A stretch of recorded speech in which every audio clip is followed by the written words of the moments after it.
ಜೈ ಭಾರತ ಜನನಿಯ ತನುಜಾತೆ. ಇದು ನಮ್ಮ ತಂದೆ ಬೆಡ್ರೂಮ್. ಇದು ಅವ್ರದೇ ಬೀರು ಇತ್ತು, ಅವ್ರ ಬಟ್ಟೆಗಳು, ಅವ್ರ ಸ್ವೆಟರ್ ಮತ್ತೆ ಅವ್ರ ಕೋಟ್.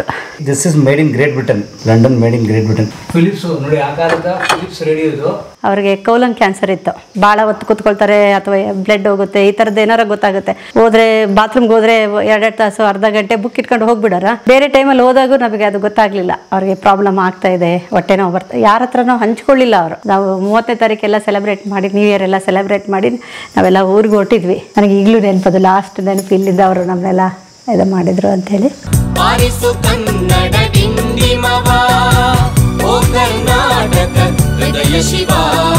ಇದು ಅವ್ರ ಚೇರು.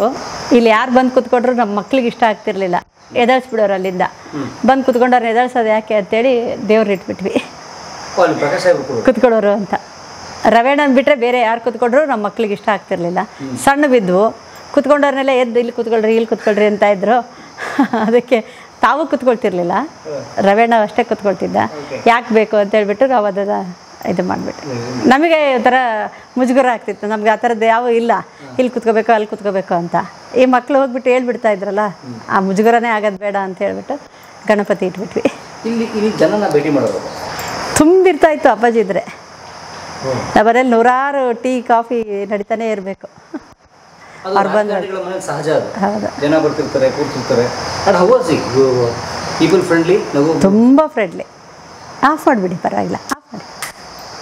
ತುಂಬ ಫ್ರೆಂಡ್ಲಿ ಅಂದರೆ ಅವರು ಬೆಳಿಗ್ಗೆ ಅಲ್ಲಿ ಹಳೆ ಮನೆ ಹೇಳಿದ್ನಲ್ಲ, ಕೊಟ್ರೇಶ್ ಅಕ್ಕೇರ್ಪೇಟೆ ಅಂತ, ಅದು ಬಾಡಿಗೆ ಮನೆ.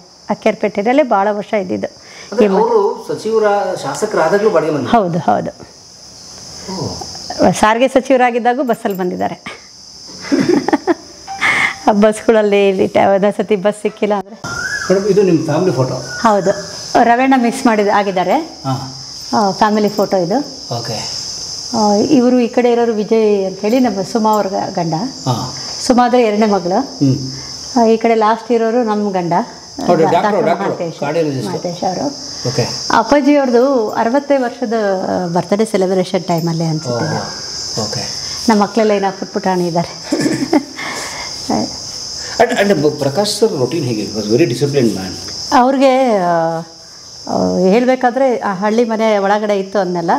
ಅವರು ಬೆಂಗಳೂರಿಂದ ಇಲ್ಲಿಗೆ ಬಂದರೆ, ವಾಪಸ್ ಬಂದರೆ ಅಥವಾ ಈ ಊರಿಗೆಲ್ಲ ಬರಬೇಕಾದ್ರೆ ಅವಾಗಿನ ಇಷ್ಟು ಒಳ್ಳೆ ರೋಡ್ ಇರಲಿಲ್ಲ.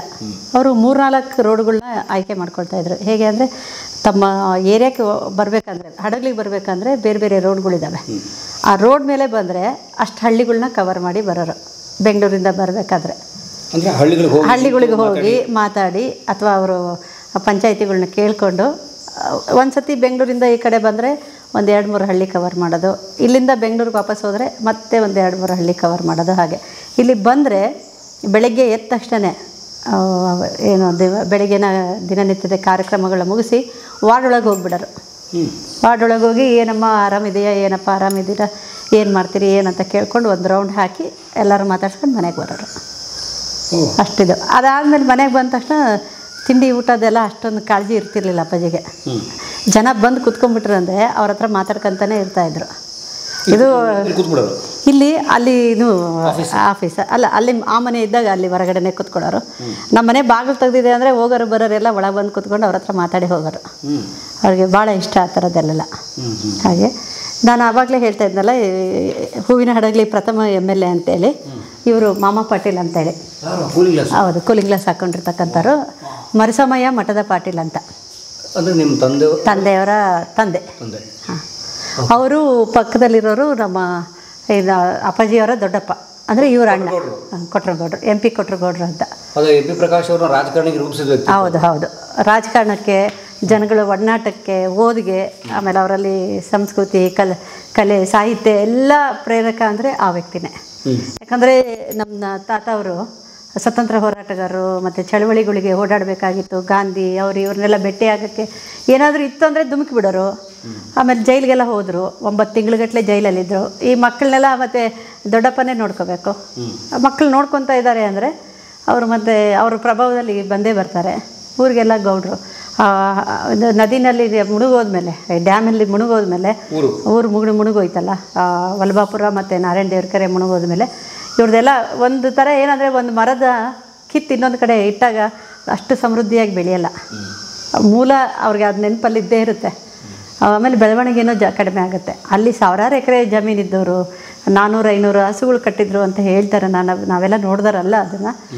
ಅಲ್ಲಿಂದ ಎಲ್ಲ ಬಿಟ್ಟು ಬಂದಾಗ ಇಲ್ಲಿ ಬಂದು ಹೊಸ್ದಾಗಿ ಅವರು ಆರಂಭ ಮಾಡಬೇಕಾದ್ರೆ ಅವ್ರದ್ದು ಒಡನಾಟ ಎಲ್ಲ ಹೊಸಪೇಟೆ ಮತ್ತು ಹಗರಿಬೊಮ್ಮನಹಳ್ಳಿಯಲ್ಲೇ ಇದ್ದಿದ್ದು.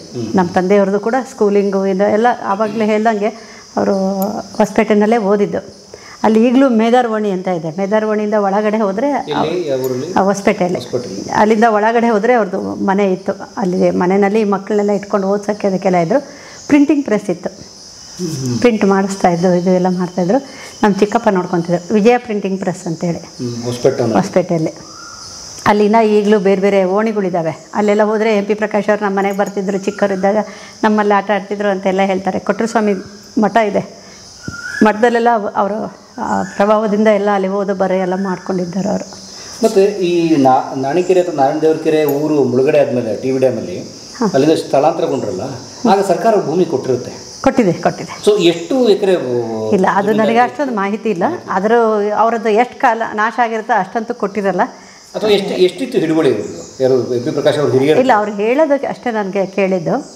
ಯಾಕಂದರೆ ಊರು ಗೌಡ್ರಿಗೆ ಏನು ಅಲ್ಲಿ ಸುತ್ತಮುತ್ತ ಪರಿಸರ ಇರುತ್ತೆ ಅದು ಒಂದು. ಆಮೇಲೆ ನಮ್ಮ ತಾತ ಅವ್ರ ಅಂದರೆ ನಮ್ಮ ತಂದೆಯವ್ರ ತಾತಗಳು ಅವರೆಲ್ಲ ಅಲ್ಲಿ ವೀರಭದ್ರನ ಕಣಿವೆ ಇದೆ ನೋಡಿ. ಈಗ ಬ್ರಿಡ್ಜ್ ಇದಾಗಿದೆ, ಏನು ಟನಲ್ ಆಗಿದೆ ಹೊಸಪೇಟೆಗೆ ಹೋಗೋಕ್ಕೆ. ಹಾಂ, ಟನಲ್ಗಿಂತ ಮುಂಚೆ ಅಲ್ಲಿ ಒಂದು ಕಣಿವೆ ವೀರಭದ್ರ ಅಂತ ಇದೆ. ಮುಂಚೆ ನಮಗೆ ಮರಮನಹಳ್ಳಿಯಿಂದ ಹೋದರೆ ಬಲ್ಲಗಡೆ ಟನಲ್ಗೆ ಹೋಗೋಕ್ಕಿಂತ ಮುಂಚೆನೇ ಹಳೆ ರೋಡ್ ಇತ್ತಲ್ಲ, ಇದು ಟನಲ್ ಇತ್ತೀಚೆಗೆ ಆಗಿರೋದು. ಟನಲ್ ಇತ್ತೀಚೆಗೆ ಆಗಿರೋದು. ಅಲ್ಲಿ ಅದು ಕಣಿವೆ ಮೇಲೆ ಹೋಗೋದಿತ್ತು. ಅಲ್ಲಿ ಕಣಿವೆ ವೀರಭದ್ರ ಅಂತ ದೇವಸ್ಥಾನ ಇದೆ, ಗುಡ್ಡದ ಮೇಲಿದೆ. ಅಲ್ಲಿ ಇದು ರೈಲ್ವೆ ಟ್ರ್ಯಾಕ್ ದಾಟಿದ ಮೇಲೆ ಕಣಿವೆ ಬರ್ತದೆ, ಕಣಿವೆ ವೀರಭದ್ರ ಬರುತ್ತೆ. ಈಗಲೂ ಹೋಗೋರು ಬರೋರ ಹತ್ರ ಎಲ್ಲ ಅವ್ರದ್ದು ದೇವಸ್ಥಾನದವ್ರದ್ದು ಪಾಪ ದುಡಿಮೆ ಚೆನ್ನಾಗಿತ್ತು. ಈಗ ಟನಲ್ ಆದಮೇಲಿಂದ ಅವ್ರಿಗೆ ಯಾರು ಜಾಸ್ತಿ ಜನ ಬರಲ್ಲ, ಕೇಳೋರಿಲ್ಲ. ಅಂದರೆ ಇದ್ದಾರೆ ಅನಿಸುತ್ತೆ, ಅವ್ರ ಭಕ್ತಾದಿಗಳು ಬರ್ತಾರೆ. ಬಟ್ ಅಲ್ಲಿ ಏನಿತ್ತು ಅಂದರೆ ಜಕಾತಿ ಕಟ್ಟಿ ಅಂತಾರೆ ಅದಕ್ಕೆ. ಆದರೆ ಅವಾಗೆಲ್ಲ ಬಂದರು ಹೋಗೋರು ಎಲ್ಲ ಸುಂಕ ವಸೂಲಿ ಮಾಡ್ಕೊಳ್ತಾರಲ್ಲ ಅದು. ಇವರು ಫ್ಯಾಮಿಲಿಯವರು ವಲ್ಭಾಪುರದ ಗೌಡರು ಅಲ್ಲಿ ಸುಂಕ ವಸೂಲಿ ಮಾಡ್ತಾ ಇದ್ದದ್ದು. ಅಪ್ಪಾಜಿಯವ್ರು ಹೇಳೋ ಪ್ರಕಾರ ಅವಾಗೆಲ್ಲ ಕುದುರೆ ಮೇಲೆ ಅಲ್ಲಿಂದ ಸುಂಕ ಇಸ್ಕೊಂಡು, ಅವಾಗೆಲ್ಲ ಬೆಳ್ಳಿ ನಾಣ್ಯಗಳು ಇದ್ವಂತೆ. ಬೆಳ್ಳಿ ನಾಣ್ಯಗಳು ತೊಗೊಂಡು ಕುದುರೆ ಮೇಲೆ ವಾಪಸ್ ಊರಿಗೆ ಬರ್ತಾಯಿದ್ರು ಅಂತ. ಸುಂಕದ ಕಟ್ಟೆ ಅಂತಾರೆ ಅದಕ್ಕೆ. ವೀರಭದ್ರನ ಕಣಿವೆ ಇದೆಲ್ಲ ಅಲ್ಲಿ. ಹೌದು, ವೀರಭದ್ರಗೌಡ ಅವರು ತಂದೆಗಳು ಹಾಗೆ. ಅವ್ರದ್ದೊಂದು ವಂಶಾವಳಿದು ಒಂದು ಬುಕ್ ಇದೆ, ನಾನು ನಿಮಗೆ ತೋರಿಸ್ತೀನಿ, ಅದನ್ನು ಫೋಟೋ ತಗೊಳ್ಳಿ. ಅಂದರೆ ಮೇಡಮ್, ಈ ಹೊಸಪೇಟೆ ಟನಲ್ ಏನಿದೆಯಲ್ಲ, ಹೌದು, ಅದು ಬರೋಕ್ಕೆ ಮುಂಚೆ ಜನ ಆ ಟನಲ್ ಪಕ್ಕ ಗುಡ್ಡ ಇದೆಯಲ್ಲ, ಹೌದು, ಅದು ಸುತ್ಕೊಂಡು ಹೋಗೋರು. ಅಲ್ಲ, ಅಪ್ಪಾಜಿಯವರು ಮಿನಿಸ್ಟರ್ ಎಲ್ಲ ಆದಾಗೂ ಅವಾಗಿನ ಟನಲ್ ಇರಲಿಲ್ಲ. 2008 ಆದಮೇಲೆ ಅದು ಆಗಿರೋದು. ಅಂದರೆ ಬಸ್ ಇವನ್ ವೆಹಿಕಲ್ಸ್ ಹೌದು, ಗುಡ್ಡದ ಮೇಲೆ ಹೋಗಬೇಕು. ಆಮೇಲೆ ಏನಾದರೂ ಅಲ್ಲಿ ರೈಲ್ವೆ ಟ್ರ್ಯಾಕ್ ಗೇಟ್ ಹಾಕಿಬಿಟ್ರೆ 2 to 3 hours ನಿಂತು ಬಿಡ್ತಿದ್ವು ಗಾಡಿಗಳು, ಈ ಕಡೆ ಆ ಕಡೆ ಎರಡು ಕಡೆನೂ. ಅಲ್ಲಿ ರಾಯನ್ ಕೆರೆ ಅಂತ ಇದೆ ನೋಡಿ, ನೀವು ಟನಲ್, ಈ ಟನಲಿಂದ ಹೋಗೋದ್ರಿಂದ ನಿಮಗೆ ರಾಯನ್ ಕೆರೆ ಕಲ್ಪನೆ ಬರಲ್ಲ. ಆ ಕಡೆಯಿಂದ ಹೋದರೆ ಅದು ರಾಯನ್ ಕೆರೆ ತುಂಬ ಚೆನ್ನಾಗಿ ಕಾಣ್ತಿತ್ತು. ಯಾವತ್ತೂ ನೀರು ನಿಂತ್ಕೊಳ್ಳಿಲ್ಲ ಅದನ್ನು ಅಂತಾರೆ. ವಿಜಯನಗರ ಕಾಲದವರು ಅಲ್ಲಿ ದೊಡ್ಡ ಕೆರೆ ಕಟ್ಟಿಸಿದ್ರು, ರಾಯನ್ ಕೆರೆ. ಅದು ನೀರೇ ತುಂಬಲಿಲ್ಲ ಅಂತ, ಮಳೆ ಎಷ್ಟು ಬಂದರೂ ಏನು ಬಂದರೂ ಅದು ಇದು ಹೊಟ್ಟೋಗ್ತಿತ್ತು ಅಂತ. ಅಪ್ಪಾಜಿಯವ್ರದ್ದು ಒಂದು ಕಲ್ಪನೆ ಇತ್ತು, ಅದನ್ನು ಏರಿನ ಎಲ್ಲ ಭದ್ರ ಮಾಡಿ ರಾಯನ್ ಕೆರೆ ತುಂಬಿಸ್ಬೇಕು, ತುಂಬಿಸಿದ್ರೆ ಒಳ್ಳೆ ನೀರಿದ್ದ ಇದಾಗುತ್ತೆ ಅಂತೇಳಿ. ಬಟ್ ಅದು ಆಗಲಿಲ್ಲ. ಈಗೆಲ್ಲ ಅಲ್ಲಿ ಆಕ್ಯುಪೈ ಆಗಿರಬೇಕು ಬೇರೆ ಬೇರೆಯವರೆಲ್ಲ, ಏನಾದರೂ ಅದು ಮೈನಿಂಗ್ಸ್ ಏರಿಯಾ ಅಲ್ಲ, ಏನೇನಾಗಿದೆ. ಕಣಿವೆ ವೀರಭದ್ರ ಟನಲ್ ಬಿಫೋರ್ ಇಲ್ಲ, ಟನಲ್ ಮೇಲೇನೆ ಬರ್ತದೆ. ಗುಡ್ಡ ಇದೆಲ್ಲ, ಗುಡ್ಡದ ಹತ್ರನೇ ಬರುತ್ತೆ.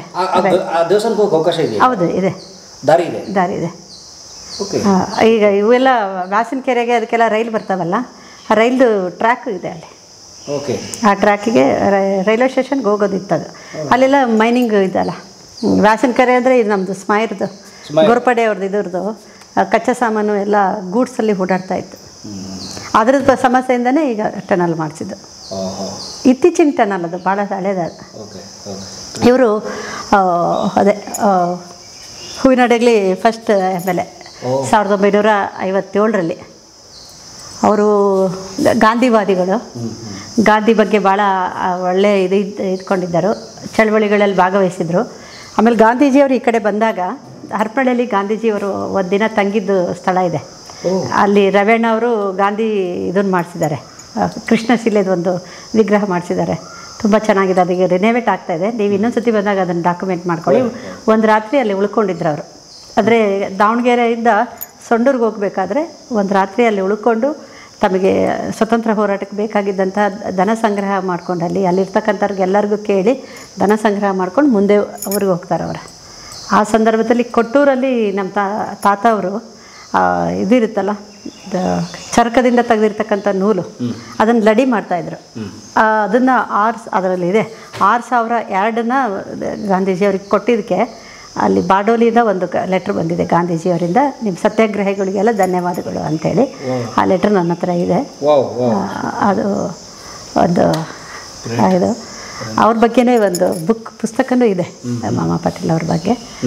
ಮತ್ತು ಅವರು ದೊಡ್ಡಪ್ಪ ಅವರು ನಾರಾಯಣ ದೇವ್ರ ಕೆರೆಯಲ್ಲಿ ನಾಟಕ ಮಾಡಿಸೋದು. ಆ ನಾಟಕ ಮಾಡಿಸೋ ಸಂದರ್ಭದಲ್ಲಿ MP ಪ್ರಕಾಶ್ ಅವರು 8 ವರ್ಷ ಇದ್ದರೂ ಕೂಡ ಅವ್ರನ್ನ ಸ್ಟೇಜಿಗೆ ಕರ್ಕೊಂಡು ಹೋಗಿ ಪಾತ್ರ ಮಾಡಿಸಿದ್ದಾರೆ ಅವರು. ಆಮೇಲೆ ಅವ್ರು ಬರೆದಿರೋ ನಾಟಕದಲ್ಲಿ ಒಂದು ಕುದುರೆ ಬರಬೇಕಾಗಿತ್ತಂತೆ, ಜೀವಂತ ಕುದುರೆನೇ ಸ್ಟೇಜ್ ಮೇಲೆ ಕರ್ಕೊಂಡು ಹೋಗಿದ್ದಾರಂತೆ.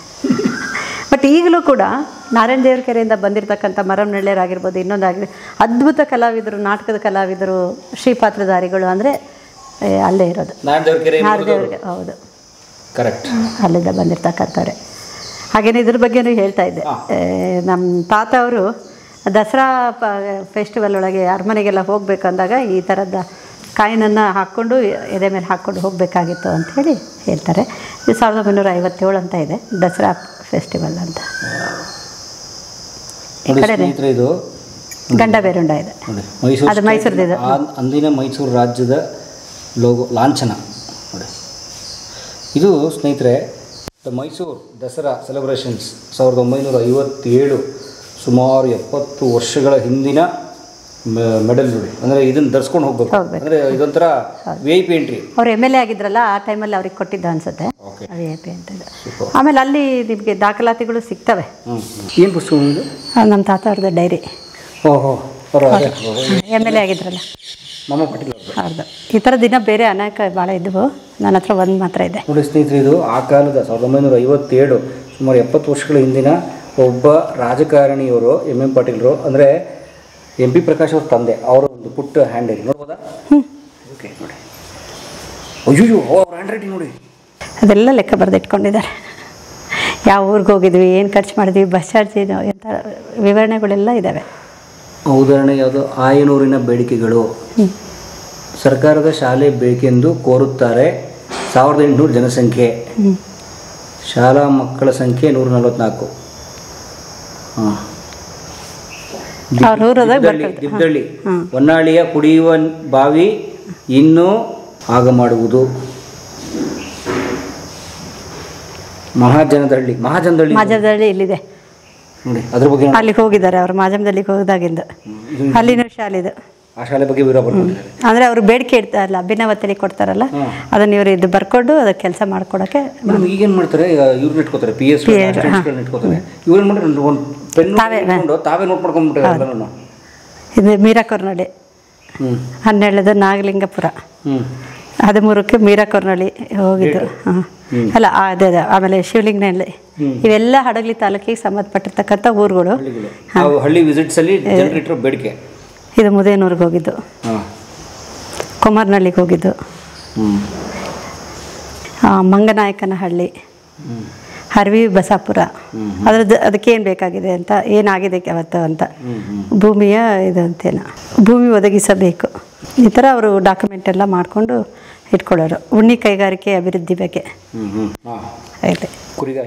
ಹರವಿ ಬಸಾಪುರದಲ್ಲಿ ಕುರುಬರು ಜಾಸ್ತಿ ಇದ್ದಾರೆ ಆ ಭಾಗದಲ್ಲೆಲ್ಲ. ಹ್ಯಾಡ್ಲ, ಹರವಿ ಬಸಾಪುರ ಆ ಥರ ಎಲ್ಲ. ಪ್ರೊಸೆಸಿಂಗ್ ಯೂನಿಟ್ ಹಾಕ್ಬೇಕು ಅವ್ರಿಗೆ. ಆ ಥರದ್ದೇನೋ ಒಂದು ತಮ್ಮ ಹತ್ರ ಡಾಕ್ಯುಮೆಂಟ್ ಇಟ್ಕೊಂಡಿರ್ತಕ್ಕಂಥದ್ದು. ಇನ್ನೊಂದು ಬುಕ್ಕಲ್ಲಿ ಅವರು ಲೆಕ್ಕಾಚಾರ ಅನ್ನೋದಕ್ಕಿಂತ ಅಪ್ಪಾಜಿ ಅವ್ರಿಗೆಲ್ಲ ಬಾಂಬೆದಲ್ಲಿ ಅವ್ರು ಓದ್ತಾ ಇದ್ದಾಗ ಅವ್ರ ಹಾಸ್ಟೆಲಿಗೆ ಭೇಟಿ ಕೊಟ್ಟಿದ್ದೆ, ಮಗನ ಮಾತಾಡ್ಸಿದ್ದೆ, ಅಲ್ಲಿಂದ ನಾನು ಡೆಲ್ಲಿಗೆ ಹೋಗಿದ್ದೆ ಅಂತೆಲ್ಲ ಹೇಳಿದ್ದಾರೆ. Wow. ಅದು ನಮ್ಮ ಅಕ್ಕನ ಹತ್ರ ಇದೆ ಏನದು, ಇಲ್ಲೇ ಇಟ್ಟು ಹೋಗಿರ್ಬೋದು ಅವಳು. ನನಗೆ ಅಲ್ಲ ಇದು ಇಂಥವು ಭಾಳ ಇದ್ವು ಅವರು, ಬಟ್ ನಾವು ಒಂದೇ ಉಳಿಸ್ಕೊಳಕ್ಕಾಗಿದೆ, ಅದೇ ನಮಗೆ ಬೇಜಾರಿರೋದು. ಇನ್ನು ನಾವೀಗ ಬೇರೆಯವ್ರ ಮನೆಗೆಲ್ಲ ಹೋಗಿ ದಾಖಲೆ ಕೊಡಿ ಅಂತ ಕೇಳ್ತೀವಿ, ಈಗ ನಮ್ಮ ಹತ್ರ ಇರೋ ದಾಖಲೆಗಳೇ ನಮ್ಮ ಇಲ್ಲ ಇವ್ರ ಬಗ್ಗೆ ಇರ್ತಕ್ಕಂಥದ್ದು. ಬಟ್ ಆದರೆ ಅವರು ಅಕಸ್ಮಾತ್ ಸದನದಲ್ಲಿ ಮಾತಾಡಿದರೆ ಅಲ್ಲಿ ಆರ್ಕೈವ್ಸಲ್ಲೆಲ್ಲ ಸಿಗುತ್ತೆ. 57ರಿಂದ 61 ತನಕ ಇಲ್ಲಿಗೆ ಈ ಪ್ರದೇಶಕ್ಕೆ ಏನೇನಾದರೂ ಆಗಿದ್ರೆ ಅದು ಕೂಡ ಅಲ್ಲಿ ದಾಖಲಾತಿ ಸಿಗುತ್ತೆ. ಸ್ನೇಹಿತರೆ, ಆರ್ಕೈವ್ಸ್ ಹಳೆಯ ಕಡತ ಪತ್ರಗಳದೇ ಒಂದು ವಿಭಾಗ ಇದೆ. ನಾವು ಒಂದು 6 ತಿಂಗಳು ಕೆಲಸ ಮಾಡಿದ್ದೆ ನನ್ನಲ್ಲಿ ಒಂದು ಪ್ರಾಜೆಕ್ಟ್ ಮಾಡಬೇಕಾದ್ರೆ. ಸೊ ಅಲ್ಲಿ ಅದ್ಭುತವಾದ ದಾಖಲೆಗಳಿದ್ದಾವೆ. ಬರೀ ಸ್ವತಂತ್ರ ನಂತರದಲ್ಲ, ಸುಮಾರು 600 ವರ್ಷದ ದಾಖಲೆಗಳೆಲ್ಲ ಇಟ್ಟಿದ್ದಾರೆ. ಹಳೆಯ ಮೈಸೂರು ಭಾಗದ ದಾಖಲೆಗಳು ಎಲ್ಲವನ್ನು ಇಟ್ಟಿದ್ದಾರೆ ಅವರು. ಸ್ವಲ್ಪ ಅದ್ಭುತವಾದ ಆರ್ಕೈವ್ಸ್ ಇದೆ ವಿಧಾನಸೌಧದಲ್ಲಿ. ಅಲ್ಲ ಅದನ್ನು ಬೀಗ ಹಾಕಿಟ್ಟಿದ್ದೀನಿ, ದುಡ್ಡು ಇಡ್ತೀವೋ ಇಲ್ಲ ಗೊತ್ತಿಲ್ಲ, ಇಂಥದ್ದನ್ನೆಲ್ಲ ಬೀಗ ಹಾಕಿಟ್ಟಿದ್ದೀವಿ. ಅಲ್ಲ ನಮಗೆ ನಮ್ಮ ತಾತಂದು ಅಂದರೆ ನಾವೇನಾದರೂ ಹೇಳಬೇಕು ಅಂದರೆ, ನಮ್ಮ ಮಕ್ಕಳು ಮುಂದೆ ಏನಾದ್ರು ಮಾತಾಡಬೇಕು ಅಂದರೆ ಅವ್ರ ತಂದೆ ಇತಿಹಾಸ, ಅವ್ರ ತಾತನ ಇತಿಹಾಸ, ಅವ್ರ ಮೇಲಿನ ಇತಿಹಾಸಗಳೆಲ್ಲ ಗೊತ್ತಿದ್ದರೆ ನಮಗೆ ಇದಾಗುತ್ತೆ, ನಮಗೆ ಹೆಮ್ಮೆ ಅನಿಸುತ್ತೆ. ಅವ್ರ ಬಗ್ಗೆ ತಿಳ್ಕೊಬೇಕು. ಪ್ರತಿಯೊಬ್ಬರು ಕೂಡ ತಮ್ಮ ಗ್ರಾಮದ ಇತಿಹಾಸವನ್ನು, ತಮ್ಮ ತಂದೆ ತಾಯಿ ಇತಿಹಾಸವನ್ನು ತಿಳ್ಕೊಂಡಿದ್ರೆ, ಕುಟುಂಬದ ಹಿನ್ನೆಲೆಯನ್ನು ತಿಳ್ಕೊಂಡಿದ್ರೆ, ಅದು ಸಣ್ಣದಿರಲಿ ದೊಡ್ಡದಿರಲಿ, ಅವ್ರು ತಿಳ್ಕೊಂಡಿದ್ರೆ ಅಭಿಮಾನದಿಂದ ಏನು ದೇಶ ಪ್ರೇಮ ಒಮ್ಮಿಂದೊಮ್ಮೆ ಹುಟ್ಟೋದಿಲ್ಲ.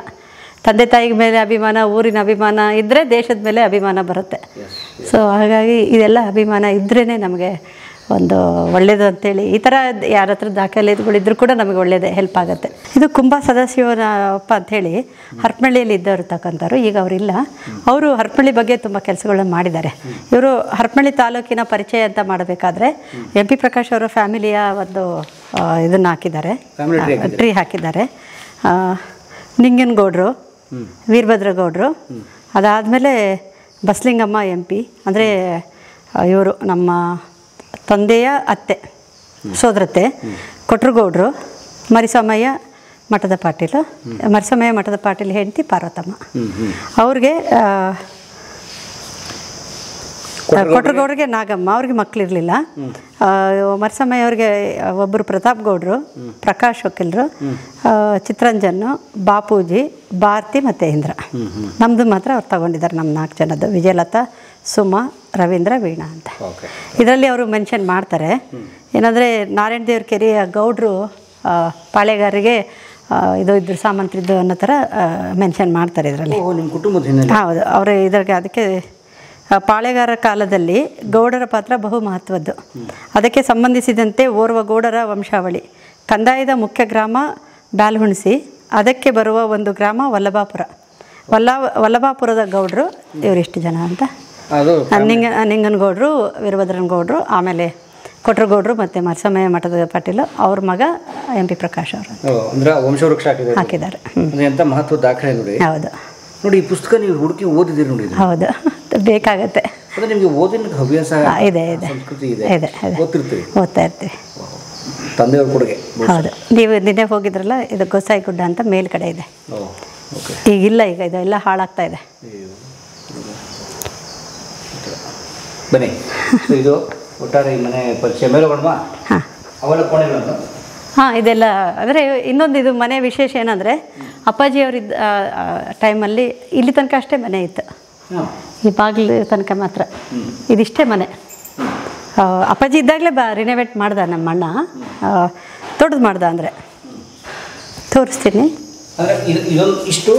ಇದಿಷ್ಟೇ. ಮೇಲ್ಗಡೆ ಒಂದು ರೂಮು, ಅಷ್ಟು ಚಿಕ್ಕದೊಂದು ಲೈಬ್ರರಿ ಇತ್ತು. ಈ ಗೋಡೆ ಕಟ್ಟಾಗ್ಬಿಡ್ತಾಯಿತ್ತು, ಮೇಲೇನಾದರೂ ಅಷ್ಟೇ ಇದೇ ಎಂಡ್, ಇದಿಷ್ಟೇ ಮಾಡಿದ್ದು. ಇದು ಇಲ್ಲಿ ಅಡುಗೆ ಮನೆ ಇತ್ತು. ಈಗ ನಮ್ಮ ಅಣ್ಣನ ಮನೆ ರೂಮ್ ಮಾಡ್ಕೊಂಡ್ವಿ. ಇಲ್ಲೊಂದು ರೂಮು, ಅಲ್ಲೊಂದು ರೂಮು ನಮಗಿತ್ತು. ಗೆಸ್ಟ್ಗಳು ಬಂದರೆ ಆ ಕಡೆದು ಅಣ್ಣನ ರೂಮ್ ಇತ್ತು, ಈ ಕಡೆ ನಾವೆಲ್ಲ ಬಂದರೆ ಇರ್ತಾಯಿದ್ವಿ. ಇದು ಅಡುಗೆ ಮನೆ ಇತ್ತು. ಮೇಲ್ಗಡೆ ಅಪ್ಪಾಜಿ ರೂಮು ಪ್ಲಸ್ ಅದು ಲೈಬ್ರರಿ ಇತ್ತು. ಅಣ್ಣ ಏನು ಮಾಡ್ದೆ, ಇದನ್ನು ಬಾಗಿಲು ತೆಗೆಸ್ಬಿಟ್ಟು ಇಲ್ಲೊಂದು ರೂಮು, ಅಡುಗೆ ಮನೆ, ಮತ್ತು ಯಾಕಂದರೆ ಇಲ್ಲಿ ಅಡುಗೆ ಮನೆ, ಇಲ್ಲಿ ಮಾತಾಡೋಕ್ಕೆ ಕುತ್ಕೊಳ್ತಾ ಇದ್ರಲ್ಲ, ಎಲ್ಲ ಅಡುಗೆ ಮನೆಯಲ್ಲೇ ಇದ್ದಂಗೆ ಆಗ್ತಾಯಿತ್ತು. ಊಟ ಮಾಡೋದು ಇಲ್ಲೇ, ಎಲ್ಲರ ಜನದಲ್ಲೇ ಇರ್ತಾಯಿತ್ತು. ಅಪ್ಪಾಜಿಗೆ ಭಾಳ ಪ್ರೀತಿ ಹಾಗೆ ಜನ ಜೊತೆಗಿದ್ದು ಎಲ್ಲ ಮಾಡಿದ್ರೆ. ಆ ಹಳೆ ಮನೆಯಲ್ಲಾದರೆ ಸ್ನಾನ ಮಾಡಬೇಕಾದ್ರೆ ಬಾತ್ರೂಮ್ ಹೋಗಿ ಅಲ್ಲಿ ಒಂದು ಕಿಟಕಿ ಇತ್ತು. ಕಿಟಕಿ ಹೊರಗಡೆ ಜನ ನಿಂತ್ಕೊಂಡು ಮಾತಾಡ್ತಾಯಿದ್ರೆ, ಇವ್ರು ಸ್ನಾನ ಮಾಡ್ತಾ ಅವ್ರಿಗೆ ಆನ್ಸರ್ ಮಾಡೋರು. ಸ್ನಾನ ಮಾಡೋಕ್ಕೂ ಬಿಡ್ತಾ ಇರಲಿಲ್ಲ. ಏನು ಜನಕ್ಕೂ ಮುಜುಗರ ಇಲ್ಲ, ಇವ್ರಿಗೂ ಮುಜುಗರ ಇಲ್ಲ. ನಾವು ಅದನ್ನೇ ಬೈತಾ ಇದ್ವಿ, ಎಷ್ಟು ತನಕ ಬಾತ್ರೂಮಲ್ಲಿ ಇರ್ತೀರಾ, ಏನು ಮಾಡ್ತೀರಾ ಅಂತೇಳಿ. ಯಾಕಂದರೆ ಇಡೀ ಮನೆಗೆ ಒಂದೇ ಬಾತ್ರೂಮ್ ಇರ್ತಾಯಿತ್ತು. ಆ ಬಾತ್ರೂಮ್ ಹೇಗಿತ್ತಂದರೆ ಅಡುಗೆ ಮನೆಗೆ ಹೋಗ್ಬೇಕಾದ್ರೆ ಆ ಬಾತ್ರೂಮ್ ಮೂಲಕನೇ ಹೋಗಬೇಕಾಗಿತ್ತು. ಅದು ಬಂದಾಯ್ತಂದರೆ ಅಡುಗೆ ಮನೆಗೂ ಹೋಗೋಕ್ಕಾಗ್ತಾ ಇರಲಿಲ್ಲ. ಮತ್ತು ಆ ಮನೆಗೆ ಟಾಯ್ಲೆಟೂ ಇರಲಿಲ್ಲ, ಹೊರಗಡೆನೇ ಹೋಗಬೇಕಾಗಿತ್ತು ನಾವೆಲ್ಲ. ಅಪ್ಪಾಜಿ ಅದೆಲ್ಲ ಅನುಭವಿಸಿದ್ರಿಂದನೇ ಅವ್ರಿಗೆ ಆ ಕಲ್ಪನೆ ಬಂದಿದ್ದು. ಹೌದು. ಇದು ಬೇಕಾದ್ರೆ ಕೆಳಗಡೆ ನಮ್ಮ ಅಣ್ಣ, ಇಲ್ಲಿಂದ ನಮ್ಮ ಅಣ್ಣನ ಕಲ್ಪನೆ ಇದೆಷ್ಟು ಬದಲಾವಣೆ ಮಾಡ್ದೆ. ಇದೊಂದು ರೂಮ್ ಮಾಡಿದ್ದೆ, ಯಾರಾದರೂ ಬಂದರೆ ಆ್ಯಂಟಿ ಚೇಂಬರ್ ಇರಲಿ ಅಂತ. ಇಲ್ಲಿ ಹಿಂದ್ಗಡೆ ಹೋಗೋಕ್ಕಿದೆ, ಬನ್ನಿ ಹಿಂದ್ಗಡೆ. ಅವನು ಸ್ವಲ್ಪ ಅವನು ಕಲಾವಿದನೇ, ಇದೆಲ್ಲ ಏನೇನು ಮಾಡಿಸ್ಬೇಕು ಏನು ಅಂತೆಲ್ಲ ಭಾಳ ಇದು ಮಾಡ್ತಿದ್ದ. ಆ ಟೇಸ್ಟ್ ಇತ್ತು ಅವನಿಗೆ. ಕಲ್ಲಿಂದೆಲ್ಲ ಯಾರಾದರೂ ಗೆಸ್ಟ್ಗಳು ಬಂದರೆ ನಾವು ಸಾಯಂಕಾಲ ಹೊತ್ತು ಮಂಡಕ್ಕಿ, ಮಿರ್ಚಿ ಮಂಡಕ್ಕಿ ಭಾಳ ಫೇಮಸ್ ಅಲ್ಲ, ಫೇಮಸ್ಸು. ಅಲ್ಲಿ ಕೂತ್ಕೊಂಡು ಎಲ್ಲರೂ ಮಂಡಕ್ಕಿ ಮೆಣಸಿನ್ಕಾಯಿ ತಿನ್ನೋರು. ಚಾ ಮಿರ್ಚಿ ಮಂಡಕ್ಕಿ ಇರಲೇಬೇಕು. ನಮಗೆ ಸ್ವಲ್ಪ ದುರ್ಗದ ಪ್ರಭಾವ ಇದ್ದಿದ್ರಿಂದ ನಾವೆಲ್ಲ ಕಾಫಿ, ಇಲ್ಲೇರೆಲ್ಲ ಚಾ. ಹಿತ್ಲು ನಾಯಿಗಳನ್ನ ಎಲ್ಲ ಹಿಂದೆ. ನಿಮ್ಮ ತಾಯಿ ತೋಟ ಗೀಟ ಮಾಡ್ಬಿಟ್ಟಿರ್ತಾರೆ. ಅವ್ರು ಮೊದಲಿಂದ ಅವ್ರಿಗೆ ತೋಟದ ಹುಚ್ಚು ಅಂದರೆ ಭಾಳ ಇದು. ಈ ತೋಟದಲ್ಲಿ ಭಾಳ ನಾವು ಮೊದಲೇ ಮಲ್ಲಿಗೆ ಹಾಕಿದ್ವಿ, ಅಲ್ಲಿ ಕರ್ಕೊಂಡು ಹೋಗ್ತೀನಿ. ಹಾಂ, ಅವ್ರು ಏನೇನು ಮಾಡಿದ್ರು ಅಂತ ಅಲ್ಲಿ ಹೇಳ್ತೀನಿ. ಅಮ್ಮಂದೇ ಒಂದು ಇತಿಹಾಸ. ಇದು ಅಡುಗೆ ಮನೆ, ಇದು ಡೈನಿಂಗ್ ಟೇಬಲ್. ಇದೆಲ್ಲ ಟೇಬಲ್ ಗೀಬಲೆಲ್ಲ ಅಪ್ಪಾಜಿ ಅಲ್ಲಿದ್ದಾರೆ, ರಾಜಸ್ಥಾನದಿಂದನೇ ಆರ್ಡ್ರ್ ಮಾಡಿ ತಗೊಂಬಂದಿದ್ದು.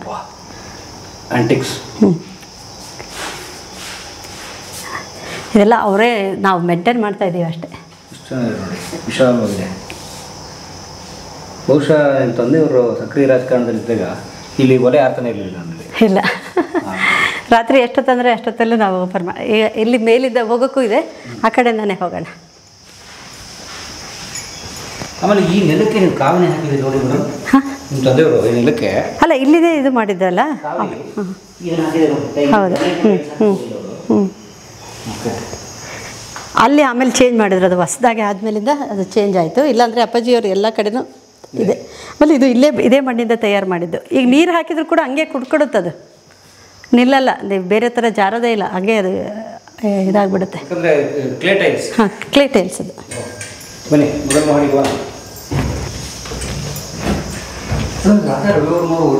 ಹೌದು. ಇಲ್ಲ ಅವರೇನೆ ಭಾಳ ಇದು ಮಾಡ್ತಾಯಿದ್ರು. ಅವರೇನೆ 4-5 ಪೀಸ್ಗಳು 10 ಪೀಸ್ಗಳು ಈ ಥರ ಇತ್ತು ಅವ್ರದ್ದು. ಅವರೆಲ್ಲ ಕ್ಯಾಲೆಂಡರ್ಗಳು ಎಲ್ಲ ಮಾಡಿದ್ರಲ್ಲ ಅವರು.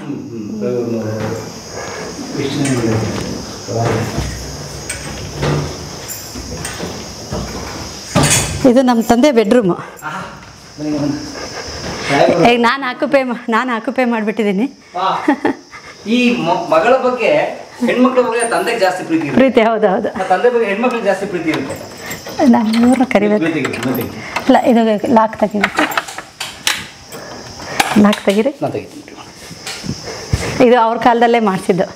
ಈ ರೂಮಲ್ಲಿ ಏನೂ ಬದಲಾವಣೆ ಮಾಡಿಲ್ಲ ನಾವು. ಇದು ಅವ್ರದ್ದೇ ಬೀರು ಇತ್ತು, ನಾನು ಆಕ್ಯುಪೈ ಮಾಡಿದ್ದೀನಿ.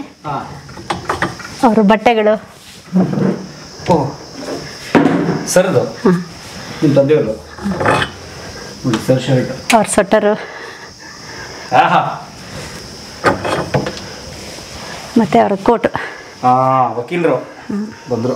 ಓಕೆ, ಹಾಗೆ ಇಟ್ಟಿದ್ದೀವಿ. ಎಲ್ಲ ಬೇರೆ ಎಲ್ಲ ಸಾಮಾನು ಕೊಟ್ವಿ, ಒಂದಿಷ್ಟು ಇರಲಿ ಅಂತ. ಮೇಲ್ಗಡೆ ಒಂದು ಇದು ತೆಗೆದ್ರೆ ಹಳೆ ರೇಡಿಯೋ ಇದೆ ನೋಡಿ ಸ್ನೇಹಿತರೆ. ಈ ಕೋಟ್ ಇದೆಯಲ್ಲ, ಸಾಹೇಬ್ರ ಕೋಟು, ಎಂ.ಪಿ. ಪ್ರಕಾಶ್ ಸಾಹೇಬ್ರದ್ದು. This is DAKS D A ಅಂತ ಇದೆ. This is made in Great Britain ನೋಡಿ, London made in Great Britain. Pure new ಹುಲ್ದಿದು. ಸೂಪರ್. ಇಡ್ಲ ವಾಪಸ್ಸು. ಅದನ್ನು ತೆಗೆದ್ರೆ ಮೊದಲು ತೆಗೆದ್ರೆ ಇದು ರೇಡಿಯೋ ಕಾಣುತ್ತೆ ನೋಡಿ. ಫಿಲಿಪ್ಸು ನೋಡಿ, ಆ ಕಾಲದ ಫಿಲಿಪ್ಸ್ ರೇಡಿಯೋ ಇದು. ನಿಮ್ಮ ತಂದೆ ಸಂಗೀತ ಪ್ರಿಯರು. ಅಲ್ಲ, ಇದು ಕೇಳ್ತಾ ಇದ್ರಲ್ಲ, ನ್ಯೂಸ್ ಎಲ್ಲ ಕೇಳ್ತಾ ಇದ್ರು. ಆಕಾಶವಾಣಿ ಅವಾಗೆಲ್ಲ ಇದು ಟಿವಿ ಇರಲಿಲ್ವಲ್ಲ. ಹಳೆ ಮನೆಯಲ್ಲಿ ರೇಡಿಯೋ ಹಚ್ಕೊಂಡು ಕೇಳೋರು. ಇದೇ ರೇಡಿಯೋ. ಇದಕ್ಕೊಂದು ಇದು ಇತ್ತು, ತಾಮ್ರದ್ದು. ಇದು ಸಿಗ್ನಲ್ ರಿಸೀವ್ ಮಾಡೋಕ್ಕೆ ಆಂಟೆನಾ ಅಲ್ಲ, ಒಂದು ಇದ್ರ ಥರ ಇಷ್ಟಾಗಲ್ಲ ಅವಾಗ. ಅದಕ್ಕೆ ಏನು ಹೇಳ್ತಾರೆ, ಪಟ್ಟಿ ಥರ ಇತ್ತು, ರಿಸೀವರ್. ಅದನ್ನು ಕಟ್ಟಬೇಕಾಗಿತ್ತು ಮನೆ ಒಳಗೆ. ಇದರಿಂದ ಅದಕ್ಕೆ ಒಂದು ಇದು ಕಟ್ಟಿದ್ವಿ. ಅವಾಗ ರಿಸೀವ್ ಮಾಡ್ತಾಯಿದ್ದು. ಇದರಲ್ಲೆಲ್ಲ ನಡೆದಿದ್ದು ನಾವು ಕೇಳಿಸ್ಕೊಂಡಿದ್ದೀವಲ್ಲ, ಹಾಡು, ಇದು ಕೃಷಿ ಇದ್ರದ್ದೆಲ್ಲ ಬರ್ತಿತ್ತಲ್ಲ, ಕೃಷಿ ವಾರ್ತೆ, ಆಮೇಲೆ ಕ್ರಿಕೆಟು ಎಲ್ಲ ಕೇಳಿದೆ. ಇದು ಬರಲಿಲ್ಲ ಅಲ್ಲ, ಪರ್ದೆ ಕಟ್ಟಕ್ಕೆ ಅದು. ಹಾಂ, ಸೊಳ್ಳೆ ಪರ್ದೆ ಕಟ್ಟಕ್ಕೆ ಇಲ್ಲಿಯವರೇ ಮಾಡಿಕೊಟ್ಟಿದ್ದು ಅದನ್ನು. ಅದೆಲ್ಲ ಅವ್ರಿಗೆ ಬಂದಿದ್ದು ತುಂಬ ಕಡಿಮೆ. ಅವ್ರಿಗೆ ಇನ್ನೊಂದೇನಾಗ್ತಾಯಿತ್ತು ಅಂದರೆ, ಓದೋ ಅಭ್ಯಾಸ ಭಾಳ ಇತ್ತಲ್ಲ, ಅವರು ರೈಲಲ್ಲಿ ಹೋದ್ರೂ ಅದು ಒಂದು ಸಣ್ಣ ಲೈಟ್ ಇರ್ತಿದೆ, ರೈಲಲ್ಲಿ ಇರ್ತವೆ, ತಾವು ಅಷ್ಟೇ ಫೋಕಸ್ ಮಾಡಿ ನೋಡ್ಕೊಬೋದು, ಅದನ್ನ ಹಾಕ್ಕೊಂಡು ಓದೋರು. ಕಾರಲ್ಲಿದ್ದರೆ ಕಾರಲ್ಲಿ ಓದೋರು. ಆಮೇಲೆ ಎಷ್ಟು ಏರ್ಪೋರ್ಟ್ಗೆ ಹೋಗಿದ್ದಾರೆ ಅಲ್ಲೆಲ್ಲ ಒಂದು ಬುಕ್ ತಗೊಳ್ಳೋರು, ಅದು ಬುಕ್ ಇಟ್ಕೊಂಡು ಓದ್ಕೊಂಡು ಆ ಊರು ಮುಟ್ಟೋತ್ತಿಗೆ ಬುಕ್ ಮುಗಿಬೇಕು. ಹಾಗೆ ಇಲ್ಲೆಲ್ಲ ಬಂದಾಗ ರಾಜಕೀಯ ಒತ್ತಡದಲ್ಲಿ ಅವ್ರಿಗೆ ಓದೋಕ್ಕಾಗ್ತಿರ್ಲಿಲ್ಲಲ್ಲ, ಅವರು ಬಾತ್ರೂಮನ್ನ ತಮ್ಮ ಓದೋ ರೂಮ್ ಮಾಡ್ಕೊಂಬಿಟ್ಟಿದ್ರು. ಅದು ಬುಕ್ ತಗೊಂಡು ಬಾತ್ರೂಮ್ಗೆ ಹೋಗ್ಬಿಟ್ರು ಅಂದರೆ 1 ತಾಸು 2 ತಾಸು ಬರ್ತಾನೆ ಇರಲಿಲ್ಲ. ಹಂಗಾಗಿಯೇ ಅವ್ರಿಗೆ ಹೆಲ್ತ್ ಪ್ರಾಬ್ಲಮ್ ನಮಗೆ ಗೊತ್ತಾಗಲಿಲ್ಲ.